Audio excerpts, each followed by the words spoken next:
Friends, welcome back to my channel Suma kitchen.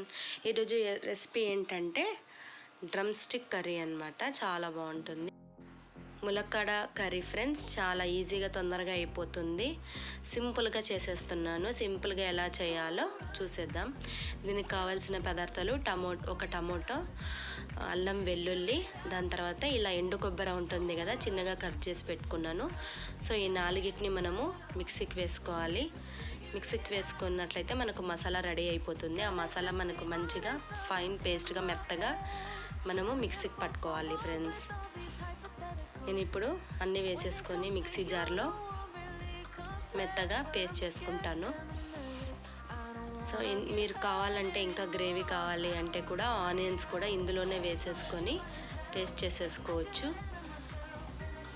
చూడండి friends, ఇప్పుడు అన్నీ వేసేసాను కదా. సో నేను మిక్సీకి పట్టేసుకొని మసాలా అన్నది రెడీ చేసుకొని పెట్టుకుంటాను.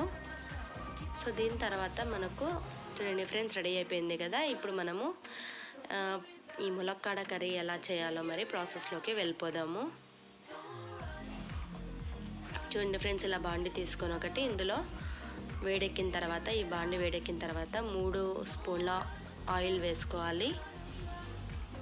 3 స్పూన్ల ఆయిల్ వేసుకొని ఒక ఆనియన్ చిన్నగా కట్ చేసి పెట్టుకున్నాను. ఎంతగా చిన్నగా వీలైతే అంత చిన్నగా కోసుకున్నట్లయితే బాగుంటుంది. మీకు కావాలంటే మిక్సీకి కూడా వేసుకోవచ్చు.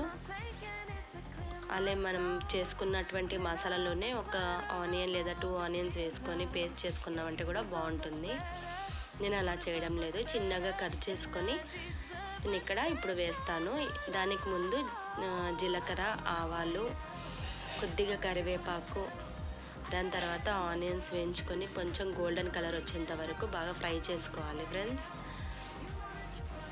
కరివేపాకు ఇవన్నీ వేసుకొని కొంచెం బాగా వేగిన తర్వాత నేను ఇక్కడ మనం రెడీ చేసి పెట్టుకున్నాం కదా మసాలా పేస్ట్, సో ఆ పేస్ట్ నేను ఇక్కడ యాడ్ చేస్తున్నాను. ఇది మొత్తం బాగా పచ్చివాసన పోయేంత వరకు మనము బాగా దీన్ని వేయించుకోవాల్సి ఉంటుంది. ఆయిల్ బాగా పైకి వచ్చేంత వరకు వేయించుకోవచ్చు. నేను ఇక్కడే ఏం చేస్తున్నానంటే, ఇప్పుడు ఇదంతా వేసేసాం కదా, సో దీంతో పాటు నేను ఏం చేసేసాను, కొంచెం సాల్ట్ వేసాను. అంటే తర్వాత కూడా వేసుకోవచ్చు, ఉప్పు కారము, లేదా ఇప్పుడైనా కూడా వేసుకోవచ్చు. సో నేను ఇప్పుడే మొత్తం అన్నీ వేసేస్తున్నాను. కొద్దిగా పసుపు వేసాను. ఈ మసాలాలోనే మనకు మొత్తం బాగా పట్టుకుంటుంది కాబట్టి ఉప్పు కారం అనేది నేను ఇప్పుడే వేసేస్తున్నాను. కొంచెం సరిపడా కారం వేసుకోవాలి. దాని తర్వాత సాల్ట్ వేసుకోవాలి. సాల్ట్ తగినంత వేసుకొని బాగా కలుపుకొని మసాలా సిమ్లో పెట్టుకొని ఇది మొత్తం బాగా వేయించుకొని ఆయిల్ బయటికి వస్తుంది కదండి ఫ్రెండ్స్, అది పచ్చి వాసన పోయి మనకు బయటికి తేలేంత వరకు మనము మూత పెట్టి బాగా మగ్గనిచ్చినామంటే మనకు మసాలా పచ్చి వాసన అంతా పోతుంది, రెడీ అయిపోతుంది మనకు మసాలా. చూడండి ఫ్రెండ్స్, ఇప్పుడు నేను ఒక 5 నిమిషాల పాటు మూత పెట్టి వదిలేస్తాను.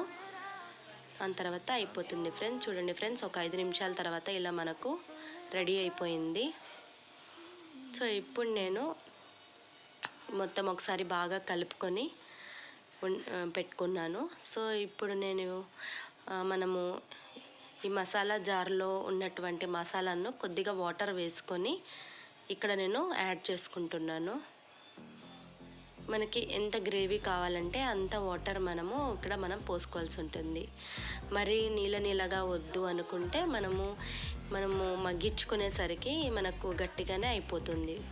ఎంత కావాలో, ఎంత గ్రేవీ కన్సిస్టెంట్లో కావాలో అంత వరకు మనం సిమ్లో పెట్టుకొని మనం చేసుకోవచ్చు. ఇక్కడ నేను ములక్కాడలంతా స్కిన్ తీసేసి సో ఇప్పుడు నేను వేస్తున్నాను. సో ఇక్కడ నేను ఏం చేస్తున్నానంటే అన్నీ వేసేసాను కదా, ఇప్పుడు కొద్దిగా వాటర్ వేసేసుకొని ఈ టైంలోనే ఇప్పుడు మూత పెట్టుకొని దాదాపు ఒక ములక్కాడ అక్కడ ఉడకాలి కాబట్టి ఒక 10 నిమిషాల వరకు నేను పెట్టి వదిలేసాను ఫ్రెండ్స్. చూడండి ఫ్రెండ్స్, 10 నిమిషాల తర్వాత మనకి ఇలా ఉడుకుతూ ఉంది. సో ఈ ములక్కాడ అన్నది నేను ఇక్కడ టెస్ట్ చేశాను, బట్ నాకైతే ఇది కొంచెం ఇంకా ఉడకాల్సి ఉన్నది. నేను అందుకే ఇంకా ఒక 5 నిమిషాలు అయితే ఉడికిస్తాను. ఆ లోపు నేను ఇక్కడ ధనియాల పౌడర్ ఉంటుంది కదా, 1 స్పూన్ యాడ్ చేశాను. సో ఈ విధంగా కలిపి మళ్ళీ మూత పెట్టి ఉడికించుకోవాలి ఫ్రెండ్స్. చాలా ఈజీగా సింపుల్గా అయిపోతుంది, తొందరగా. ఎండు కొబ్బరి వేస్తే చాలా టేస్ట్ బాగుంటుంది.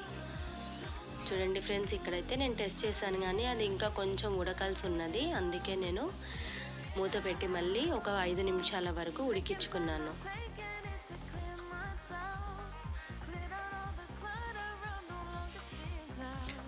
ఒక 5 నిమిషాల తర్వాత రెడీ అయిపోయింది ఫ్రెండ్స్. ఇప్పుడు మనకు పర్ఫెక్ట్గా ఈ ములక్కాడ అన్నది ఉడికిపోయింది. ఇంకా మనకి ఇంత గ్రేవీ కూడా వద్దు వాటర్గా అంటే మనం ఇంకా ఒక 5 మినిట్స్ పాటు సిమ్లో పెట్టుకొని మనం ఉడికించుకున్నట్లయితే కొంచెం దగ్గర పడుతుంది. లేదా సరిపోతుంది అంటే మనం ఈ టైంలోనే స్టవ్ కట్టేసి మనము కొత్తిమీరతో మనం ఇలా గార్నిష్ చేసుకుంటే మనం మునక్కాడ అన్నది రెడీ అయిపోతుంది ఫ్రెండ్స్. చాలా బాగుంటుంది. అన్నంలోకి కానీ చపాతీలోకి కూడా ఇంకో చాలా బాగుంటుంది ఫ్రెండ్స్. చాలా ఫాస్ట్గా అయ్యే రెసిపీ